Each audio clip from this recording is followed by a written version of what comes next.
ഇന്ന് നമുക്ക് ഗമ്മ് വെച്ചൊരു സൂത്രപ്പണി ചെയ്താലോ? എന്നിട്ട് അത് വെച്ചിട്ട് നമുക്ക് സ്റ്റിക്കേഴ്സ് ഉണ്ടാക്കാം. അപ്പോൾ ആദ്യം തന്നെ ഇതുപോലൊരു പ്ലാസ്റ്റിക് ഷീറ്റിൻ്റെ പുറത്ത് നമുക്ക് ഇച്ചിരി ഫെവിക്കോൾ ഒഴിച്ചു കൊടുക്കാം.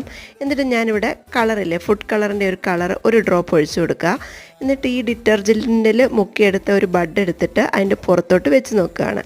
അപ്പോൾ ആദ്യം ഇങ്ങനെ പൂ പോലെ വന്നപ്പോൾ ഞാൻ ഓർത്ത് സ്നോ ഫ്ലേക്സ് ആവില്ലെന്ന്. പക്ഷെ ഒന്നുകൂടെ പ്രസ് ചെയ്തപ്പോഴത്തേന് സംഭവം കിഡിലനായിട്ട് കിട്ടിയിട്ടുണ്ടായിരുന്നു. അപ്പോൾ ഇനി നമ്മൾ ബ്ലൂ കളർ വെച്ച് ഇതുപോലെ ട്രൈ ചെയ്ത് നോക്കുകയാണ്. അപ്പോൾ ഇത് ഒരു കണ്ണിൻ്റെ ഷേപ്പ് പോലെ എനിക്ക് ഫീൽ ചെയ്തത്. പക്ഷെ കാണാൻ നല്ല ഭംഗിയുണ്ടായിരുന്നു, സ്നോ ഫ്ലേക്സ് ഒക്കെ വരുന്നത് പോലെ തന്നെ. അപ്പോൾ ഈ ഗമ്മ് 1 ഡേ ഡ്രൈ ചെയ്യാൻ വെക്കുക.